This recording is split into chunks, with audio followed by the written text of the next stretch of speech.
Hello and welcome to another episode of Never Mind the Dambusters with me, James Jeffries. And as ever, I am joined by my co-host, Jane Gulliford-Lowes. Today, we are making quite a special episode as this is our 50th episode. Can you believe that, Jane? Hello, everyone. No, I can't actually, particularly as when we first embarked upon this project, we only ever meant to do about 6 episodes and see how it went, didn't it? Yeah. And then the first series ended up being about 3,000 episodes long. And yeah. We've learned a lot since then, haven't we? We've learned a lot since then. Yeah, absolutely. Yeah. Well, for our 50th episode, we thought we'd do something a little bit different and decided that we would, in fact, for this episode, mind the Dambusters. And in today's episode, we will be looking at the legacy of the Dambusters raid, Operation Chastise, and the wider collective memory and its influence and effect and where it's placed in the wider memory of RAF Bomber Command. The premise of this podcast has been to highlight the lesser-known operations and stories associated with Bomber Command because it's so often in the shadow of the Dambusters. It's so prevalent. It's so well known. Certainly for most aware of the topic, they are certainly aware of the Dambusters. And I'm sure most of our listeners have seen the 1955 film, and it no doubt played a part in why I'm here now recording this podcast, and it's likely why you're listening to this podcast now. And I remember watching it as a boy and being especially fascinated by the bouncing bombs and bouncing rubber balls along the hallway of the house where I grew up trying to hit the cat flap. Yes, I know. I also read Paul Brickell's book Not Long After, and I think it was the first Bomber Command book that I read. And Jane, I know it had a huge influence on you as well. Yes, it has. One of my earlier memories is of watching this film with my grandparents, Jim and Lydia, at their home, just a couple of miles from where we are now. When I was very small, and my gran Lydia pointing out to me sort of all the different positions of the crew on board the aircraft and explaining to me about this is what Uncle Jack did during the war. Well, not this particular raid, obviously, but this is what he did during the war. He was the wireless operator, explaining what the wireless operator's job was, etc. And it's because of that, really, that I was sort of brought up with Bomber Command. It was always something that was there in the background. It was always something that Uncle Jack did. And I have watched this film hundreds of times. I absolutely love it. Yeah, I know it's got its issues, etc. But honestly, I just absolutely love it. It's so powerful. It's so emotional. And yeah, it's just been an absolute favourite of mine for, well, since childhood, really. It's just wonderful. Yeah. It's an absolute classic, isn't it? But getting on with the pod and joining us today, I should introduce, making his third appearance, a hat trick, in fact, is Dr. Dan Ellin, the archivist for the International Bomber Command Centre Digital Archive, and basically an all-round legend. Dan and I were on a World War II TV show a couple of years back now, I think, as part of a panel discussing the legacy of the raid and answering quite a few questions about whether it was a national obsession.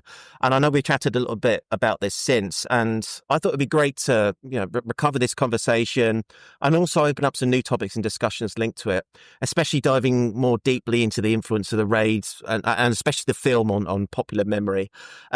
Jane, do we need to explain what the raid was? Maybe a 30-second summary for if there is anybody listening that doesn't know. I will be timing you if you want to have a go. Yeah? Okay. Dan, lovely for you to join us again. Thank you so much for coming on to the show yet again. And it's always lovely to have you here. Right, Dambusters in less than 30 seconds. So the Dambusters, the correct name of which was Operation Chastise, and James is actually timing me, was an operation by 617 Squadron, RAF Bomber Command, which took place on the night of 17th of May 1943 to attack the Möhne, Eder and Solper dams in the German industrial region of the Ruhr with the famous bouncing bombs designed by Barnes-Wallis. And the idea was to fly at extremely low altitude, bounce the bombs like a skimming stone across the surface of the lakes, and burst the dams, which would then flood the surrounding industrial areas and halt or disrupt industrial production. 8 aircraft were lost, with 56 aircrew aboard, 53 of whom were killed and 3 were captured. Penpos figures are correct. And there was around 1,600 civilians lost on the ground, of whom about 1,000 were forced or slave labourers working in nearby factories. So there you are. That's a brief summary. It's just over a minute, Jane, but that was good. I think we've got everything in there. There's a lot to cram in there. It was good. There's a lot. 30 seconds I was being a bit mean, wasn't I? But Dan, it's so great to see you again, as ever. The first question, the Dambusters and by extension 617 Squadron, they hold a place in the collective memory of Bomber Command's war. Why is this? Why do you think it is? I think, the film has been with us for such a long time. It's for a long time, it was shown at Christmas, every year. It was that or The Great Escape. And it's become such an important part of cultural memory and national identity. It's a sort of comforting thing to put on and watch it, because the way the operation is portrayed, it's unproblematic. It doesn't engage with any of the nuance or complexities that there are to do with the bombing campaign. So it's a sort of cuddly introduction to the history of Bomber Command. People just sort of watch it and don't really think about any of the complexity. It is, though, a great way in for people that then want to find out a little bit more. I mean, you said that you both watched the film, you read the book. I did pretty much the same thing. I don't know how accurate my memory is, because memory is a wibbly-wobbly, timey-wimey, great big ball of weirdness, folks. But in my memory, I watched the Dambusters when I was about 6. And I know I was about 6 because in my memory, I also then watched James Hunt winning the World Championship Grand Prix. So that would put it as like it was 77, which is about when I was 6. I haven't yet looked in the Radio Times to see if that's true or not, but it was around that time that I first watched it. And I used to sit in the back of my mum and dad's car, driving home from my grandma's in the evening time, and I would be the rear gunner on a Lancaster. And every time the car went over a pothole or a cat's eye, that was flak. And the passing street lights were searchlights and all those sorts of things. So big influence on me, got me into the history of Bomber Command, and I think it's done that with lots of people as well. The problem is it is an unproblematic telling of the story. I'd really like to put some of the complexity and the nuance back. When Bomber Command is remembered, it tends to be either the Dams or Dresden, but that binary in itself is oversimplistic. We need to start thinking about the whole history of the bombing war with a bit more thought. Yeah, I completely agree. I completely agree with that. And very similar as well. I remember being in the back of my dad's car, and every time there were potholes, it was just like, we're imagining it was flak or something. So, yeah. It's a really the film is a really powerful cultural symbol. The story, it feeds into national identity. The film from the 50s follows on from the sort of propaganda that was put out after the operation during the war itself. Victoria Taylor's master's thesis is really good on that. She breaks down the sort of the film of the Dambusters and the operation of the Dambusters into different phases. So she looks at the wartime propaganda, the story of the film and the story of the Dambusters through the 50s, 60s up to the 1980s, and then again how the meanings have changed over the last 40 years as well. And that's the thing, the way that cultural memory works and the way that people remember this history, this heritage, it's fluid and it's always changing and it always gets used for different things. And that's also partly why it makes it so interesting, complicated, fun. Yeah, absolutely. I recently read Richard Morris's biography of Barnes Wallis, Dambuster. I think we can say that out of the narrative, there are 2 individuals that stand out more than others, and we're going to talk about both.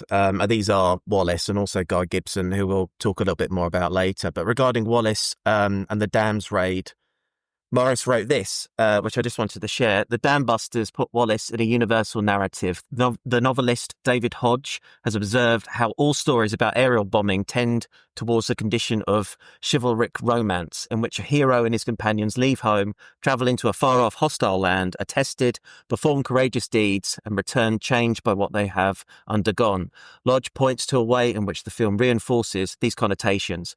Wallace is a kind, benevolent Merlin, wielding his magical power of science. Most powerful of all, the film combines an appearance of documentary realism with warfare purified of violence.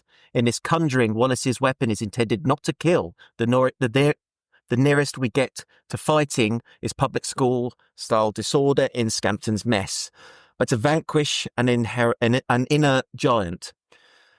We see the glitter of light flak and plumes of water, but no infants being washed out of their cradles, nor bubbling skin inside burning aircraft. There are floods, but no rolling 20-foot black step of water laced with uprooted trees, bits of buildings, and howling farm animals that took more lives than any previous air raid.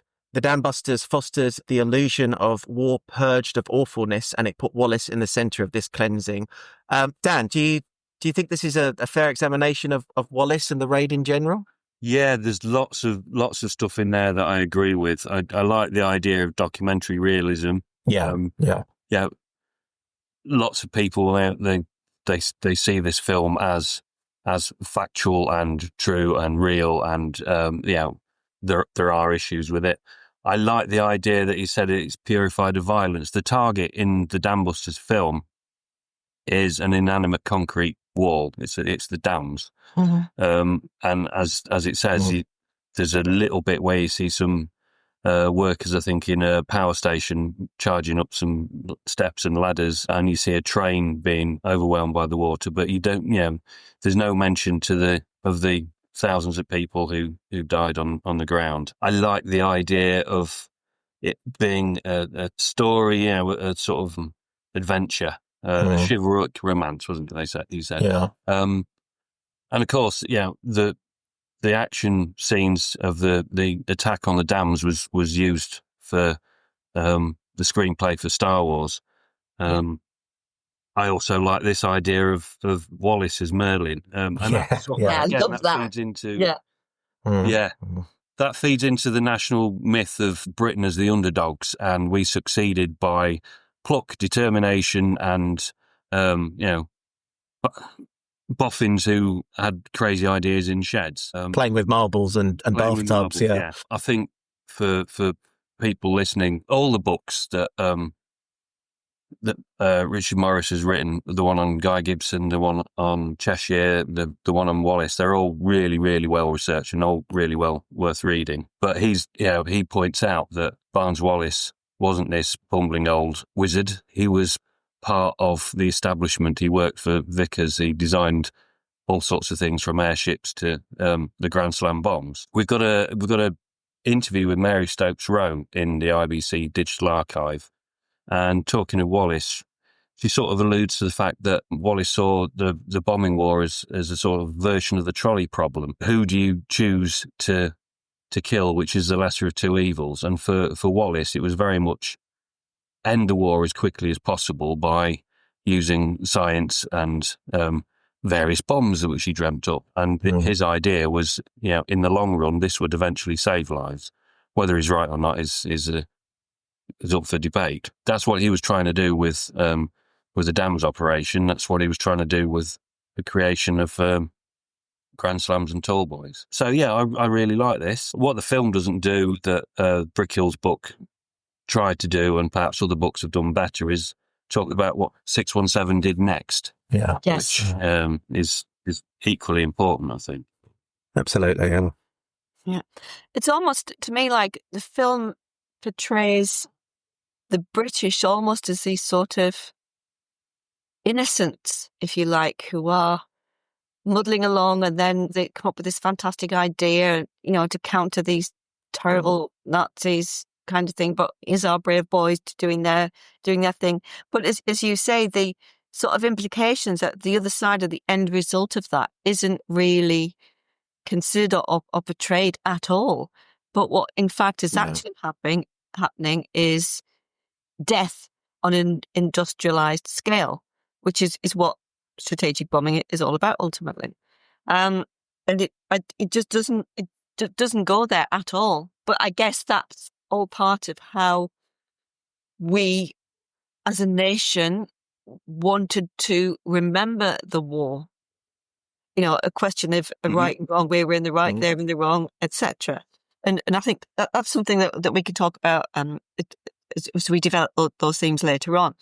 But we've already mentioned the film, but I think it's time to address the legacy of the raid. Do you think the legacy of the raid, as we sort of view it now in 2025, is mainly because of the film? Or do you think that views are changing? I think a lot of it's to do with the film, and I've just thought of a couple more points. I said earlier it's a sort of comforting Christmas film. It's unproblematic as well for the status quo, because it's a boy's own adventure. There's not a lot of female input to confuse matters. We've got an old schoolmaster, so we've got a father figure and naughty schoolboys basically who are out for a jolly jape.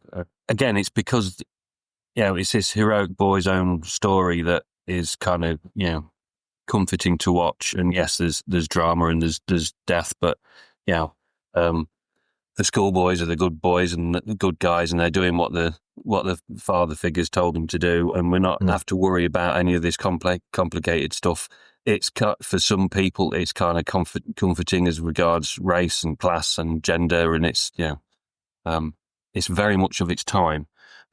Anyway, I was diverting slightly. Is the legacy of the raid mainly because of it? The propaganda surrounding the operation was massive during the war itself, and I think it's built from there. The film then came along and amplified that. And the way that the memory of the operation is used today, it becomes slightly political, and again, it's been ramped up even further. There's lots of things that the film stands for that are some sort of cultural shorthand. Coates' theme is played at football matches, and it's used to sell beer, and everyone thinks it's funny and don't really question what they're just sort of accepting because it's been so ingrained into what people think. I just thought the Carling advert, isn't it, with the football connotations with the goalkeeper stopping the bombs. It seems, it's this whole thing of British identity, 2 World Wars and 1 World Cup kind of, and it's just reinforcing that simplistic way of thinking about history that I find to be an issue. Yeah. So, okay, we're talking about the film. If you, as a historian, if you could rewrite the film, if you could add to it, change things, what would you do? What would you do? Try and put some nuance and some complexity in it, and it probably would flop. I think people think, there's going to be a remake for the Dambusters, and they seem to assume that it's just going to be the exact same screenplay, the same script, but in colour. And why? Because you can change interpretations, you can remake things. I think Stephen Fry was working on it. With Peter Jackson, wasn't it? Probably 10, 20 years ago. I would like to see, as I say, a sort of Len Dayton Bomber kind of version of where we got multiple perspectives, and it wasn't all just this heroic tale, and it did make people stop and think. I mean, the film is unquestionably portraying the operation as a success. And this is part of what Wallace wanted to do. If they had managed to breach the Sorpe Dam as well, then it would have made a much bigger impact to the Nazis' industrial capacity. The fact that it didn't meant that it was fantastic tactical event. I'm paraphrasing Ross Mahoney here now. It was tactically, it was innovative and amazing. Culturally, propaganda-wise, absolutely massive. Strategically, almost irrelevant. And I think Philip Blood says pretty much the same thing as well. To actually have the effect that they hoped, they had to get the third dam as well. And the bouncing bombers were never going to do that because it's the wrong weapon for that job. Yeah. So put some of that in the story, explain that. That would be interesting. But like I said, people would hate it. Yeah. I agree. The Sorpe Dam is so absent in it. It's mentioned within it, and to the point where I think it's just expected the audience will forget about it, that they've talked about it. I'd also add women as well. You've got them. It's either Wallace's nagging wife, sort of questioning what he's doing and such like, or they're making tea for the crews. They're making breakfast and teas for the crews, which is saying more about the 1950s than what was actually happening during the war itself, I think. Okay, Dan, we've sort of gone over the criticisms of the movie then. Let's say some nice things about it. What does the film do well for you? I think the aerial shots are fantastic. The fact that they had the 3 Lancasters and lots of Lincolns in the background to play with, it's a joy to watch that. You can forgive them the mocked up bomb underneath because, you know, at the time they made the film, it was still an official secret. So the fact that they got it as close as they did is quite astonishing, really. The film is paced fantastically. It's telling the story in a really accessible way, and the different parts, the way that it's structured is absolutely fantastic. And it is one of the classic war films. And unlike Where Eagles Dare and, dare I say it, The Great Escape, it does stick fairly closely to what happened. Yeah, it's a brilliant film, and for me, it is a bit like a comfort blanket that I stick on every now and then and watch. Although there are bits that I hate about it. As a piece of entertainment, it's fantastic. As a piece of entertainment, yeah, definitely, yeah. And I definitely agree with you on pace there. I've watched this film with people that haven't much of an awareness of it, and they said that really stands well for a film of the 1950s. It does go quickly. It is driven, and you've got it in the 2 halves almost, which is the development of the bomb, the development of the squadron, and then you've got the raid itself. Yeah. And there's not a lot of sitting around. It does feel like quick 2-parters. I think. Yeah, and the fact that it was borrowed by George Lucas for Star Wars.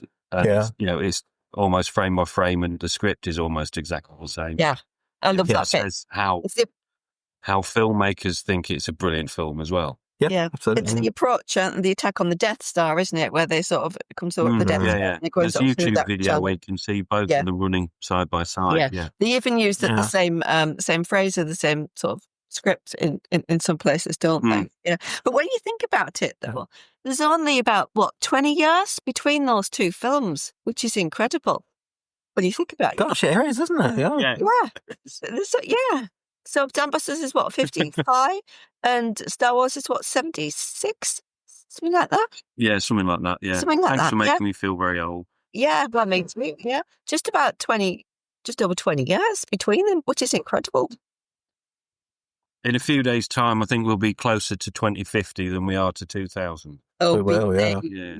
55 and 77 were long before me, just to make you feel even older, guys. I wasn't around in 55, but I was around in 77. So I actually went to see Star Wars with my dad when I was about 7 when it first came out. So there you go. Well, anyway, we better return to the script here. I would love to talk about Star Wars, but I think we should talk a little bit about Guy Gibson. And whenever with truth and fiction and adaptations, Gibson is a complex character, like everybody is. The interpretation and portrayal of him in the film.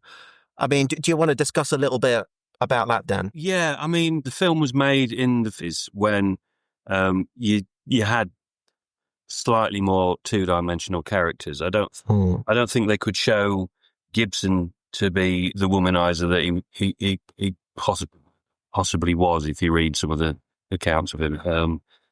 So they gave him an audience-friendly platonic love story. It's one man and his dog defeats Nazi Germany kind of thing. He was a complex character. On 106 Squadron, he was known as the Arch Bastard. We've got a collection in the archive I've been working on recently from Chandler, who flew with 617 after Guy Gibson was in charge. In fact, Chandler says that he refused to join 617 until Cheshire was in command rather than Gibson because he hated Gibson. I mean, it might have been to do with the fact that I think Gibson ran him over and broke his leg. That's a story that will be in the archive soon. Goodness.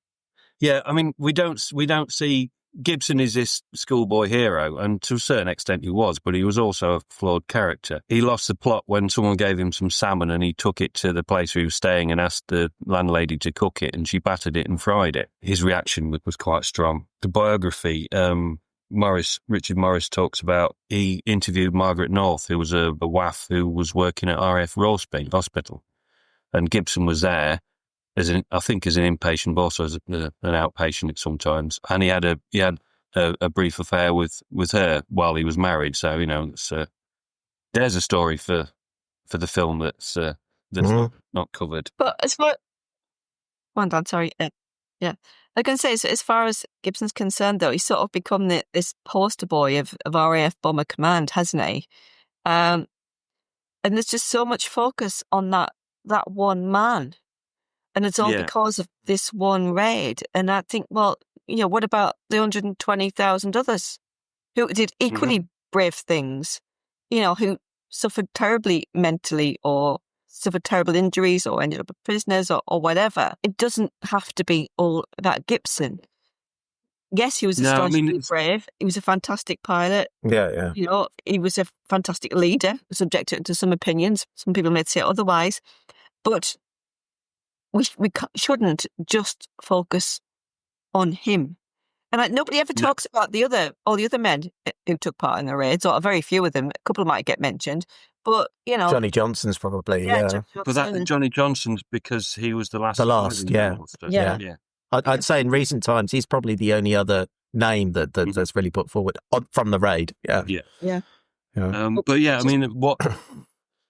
The other people that spring to mind that would be similar would be Cheshire or Bennett. But I'd really like to do an experiment. I'd like to do a sort of photo fit lineup with actual photos of Gibson's and then photos from the film, and then a few other chaps in RAF uniform, and see if people could actually pick out the right Guy Gibson, because I'm not sure that they would. I think they would. Probably lots of the listeners to this podcast would get it right, but I'll just go for Richard Todd. It'd be bad if we got it wrong if you tested us, wouldn't it? That's the end of me co-presenting this, isn't it? Well, you're right. It's called Nevermind, isn't it?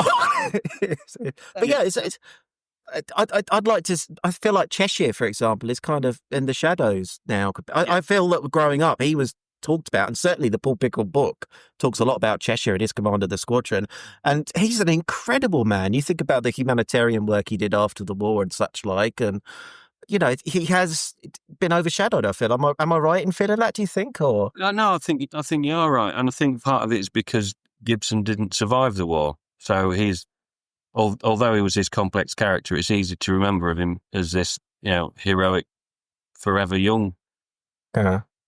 He's the martyr, isn't he? Who's portrayed in the film. Yeah, precisely. But was he 27 when he died? Oh, yeah, don't put me on the spot. I don't know anything about dates or numbers. I'm a historian. Because that's the age with rock stars and stuff, isn't it? Yeah. Sorry, that just came to me then. But to carry on, sorry. Kurt Cobain and Gibson discuss. Oh, now that would be an interesting discussion. Yeah. So, moving on then, do you think the wider media perpetuates the raid as a sort of a dominating collective memory? So we're thinking about documentaries, books, films, video games, etc. Obviously, Star Wars, we've talked about the Carling Black Label advert that we've talked about as well. It's just part of our national consciousness, isn't it? Dambusters become shorthand for Bomber Command, hasn't it? And it's the unproblematic shorthand. Yeah. The other side of the argument, you've got it's Dresden. It's all about Dresden. But for people that like to think about what Bomber Command did positively and maybe celebrate what happened, it's the Dambusters. I mean, there's this podcast. There's the virtual reality Dams raid that you can go on. Why didn't they pick another operation? Because everybody wants to know about the Dambusters. Everybody already has an inkling of the Dambusters from the film, so it's comfortable and they're not being tested too much. There are loads of books. I've got lots behind me. Same. I've consciously tried to avoid anything to do with Dambusters when I'm building the archive. But if you look at the tags in the RBCC Digital Archive, we have a tag for every single squadron that flew, and you go to that page and it brings up all the items that have been tagged. And we have far more about 617 than we do about other squadrons. And that's just happened organically. Some squadrons we've actively gone, we've not got much on this, we'll go out and hunt for it. But with 617 Squadron, just sat back and it just rolls in. I guess there's also the popular history element. It sells, that's why you get the commemorative coins, details, models, etc. And that's a factor as well. And actually, a point of discussion on history, the influence of popular history and vice versa. Yeah, people say, history's at risk and people are in danger of being forgotten, but it's because other certain stories get all the attention. Yeah. I mean, the poppies up at the IBCC at the centre itself have been fantastically well received and really, really popular. But it wound me up that they put 617 poppies in the spire to represent that squadron, and Gibson got a larger poppy than everyone else, I think. Yes, the wider media definitely perpetuates the raid as the dominating cultural memory. To answer your question, it's everywhere. Can't get away from it. And even us now talking about it, we're guilty of. Got the title in our podcast itself.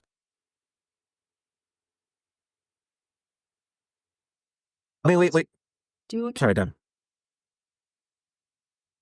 Do you want to do that question about the narrative and nature, or is that we kind of always? Yeah. The next question we've kind of answered, but talk about the narrative and nature of the story in particular appeals to a wider public, a wider audience, and I guess it fits into that element that it is sellable as well. It is a simplified story, and I mean, placing it in comparison with a more typical Bomber Command raid, and thinking about it in that sense, it does stand out, doesn't it? Is that a factor as well? Well, yeah, definitely. I mean, it's at the time when Bomber Command were really ramping up massive area bombing campaign. It's a precision attack, so that's it's unusual as far as that goes. But going back to Brickell, that's what 617 Squadron ended up doing. It was trying to be precise. I think we've covered lots of it. The appeal to wider audiences is because of the way the film is made. They're attacking an inanimate concrete object. The risk is all to themselves, so they're obviously the good guys. They're making a heroic sacrifice. They are seen as the underdogs. It's the same way as the plot of Memphis Belle works. It's we'll forget about the people on the ground. It's just, will these guys get back or not?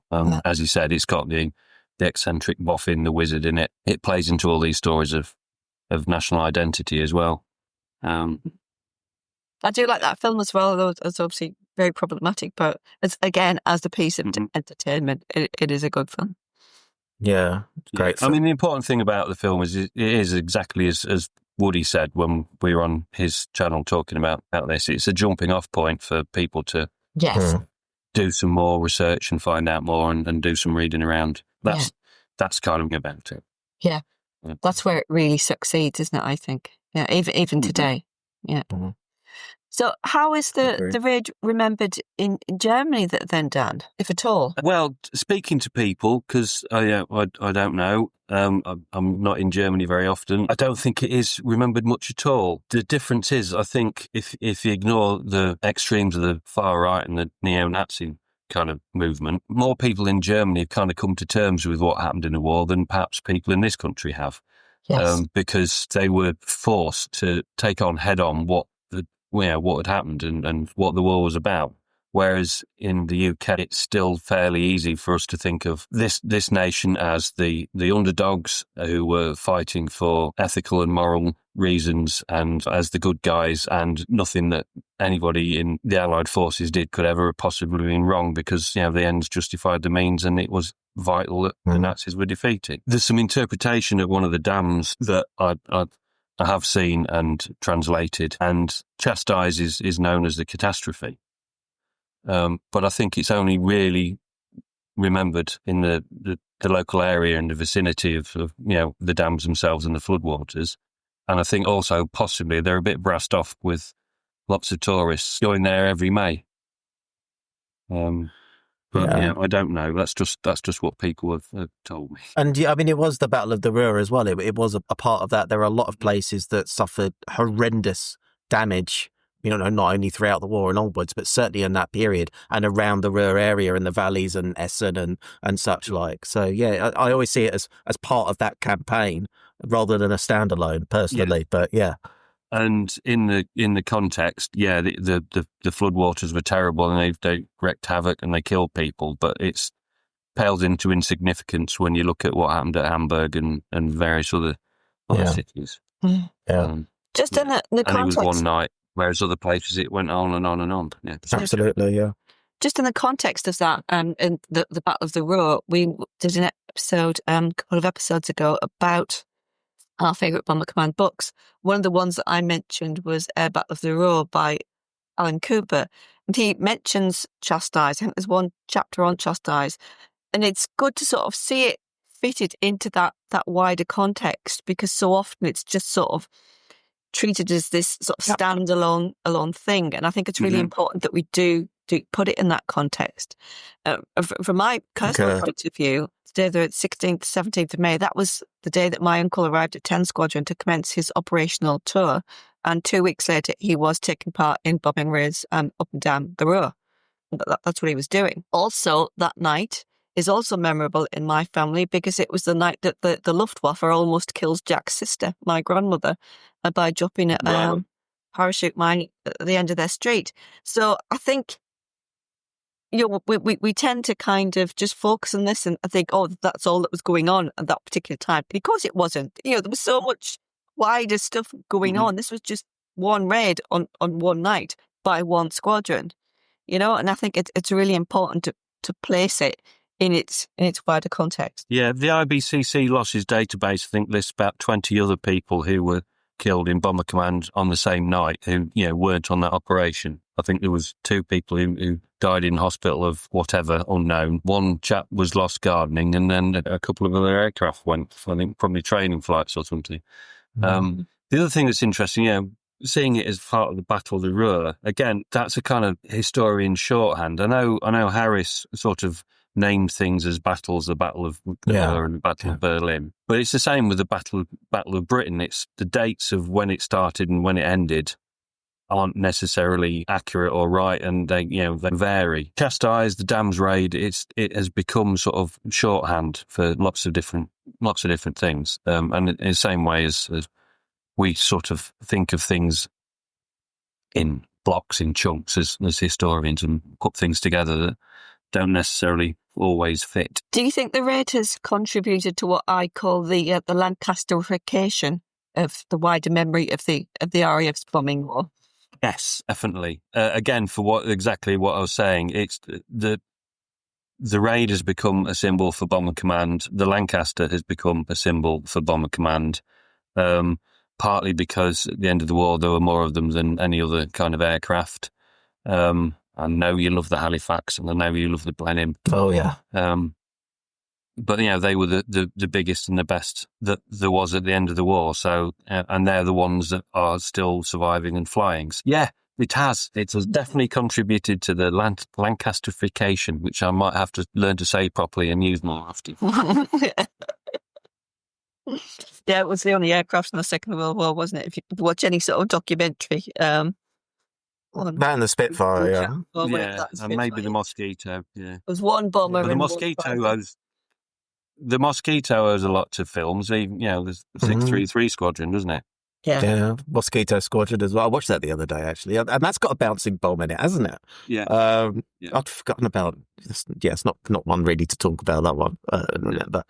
But anyway, so Dan, you have someone that comes to you that's recently discovered the story, perhaps they've watched the film, and they want to know more about Bomber Command. Where would you send them, and what might you recommend them to perhaps read or do next, other, of course, than listening to this podcast? Well, obviously, there's a podcast, and obviously, I have to say, the International Bomber Command Centre Digital Archive. 10 years ago, when we started training volunteers to do oral history interviews of veterans, obviously, we got a lot of Bomber Command people. My colleague used to call them AWACS, amazingly weird aviation crackpots. So we got a lot of people that knew what they were talking about. That's not very kind, but yeah. I'm probably one of them, to be honest. My name's Dan Ellin, and I'm an AWAC. Yes. But we did get some people who had, a background in oral history interviews, but didn't have the knowledge about Bomber Command. So one of the books that we threw at them to read was Dayton's Bomber. I mean, I know it's a novel, but it covers so much. For the more academic inclined, I'd probably point them towards Richard Overy. If you want to experience Bomber Command through biography, then Don Charlwood, Jack Curry, Miles Tripp, Pip Beck if you want the WAF's eye view, Jules Roy for the French squadrons and Halifaxes. There's a really good book that I just read. I think the IWM have republished it, and it's got a foreword from Richard Overy, and it's by a chap called Leslie Mann. It's called Some Fell on Stony Ground, and it's Bomber Command very early on in the war. It's a cracking read. It's one of those. It's a novel that is almost a biography, and that's absolutely brilliant. Really enjoyed reading that one. I'm just looking at my shelf, and I've got Jules Roy book here, the Happy Valley. Yeah. Ask about the Royal Valley. I'm going to look in my shelf. I mean, there's lots of stuff. Yeah, I'd say start with biographies because that's kind of where I got a real feel for it, rather than reading history books, which tend to sort of do the same thing. Not great podcast. This is me staring at a bookshelf. Well, I'm just thinking, you're looking behind, there's a wall of history books, Bomber Command and a guitar, and I turn the other way and there's a wall, in my office, there's a wall of history books, Bomber Command, with a guitar. It's just the thing that has to be done, isn't it, I think? Well, I've got a wall of Bomber Command books and no guitar, but anyway. Yeah. I might have to get one, might have to take it up. Oh, God, not another one. Not another singing guitar playing historian. No.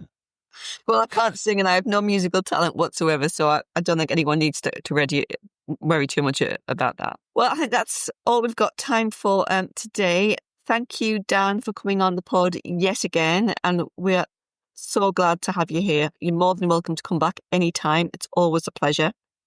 If you've enjoyed this episode and podcast, we'd love it if you could leave us a review or a star rating on your favourite podcast platform. It really helps other like-minded people to find us. If you'd like to help us to continue to produce great content, you can support the show by becoming a subscriber for just £2.20 or $3 a month. Just hit the link in the show notes or visit nevermindthedambusters.buzzsprout.com. Please do come join the conversation in our Facebook discussion group and follow us on social media. We'll see you all again very soon. Thanks for listening. Goodbye.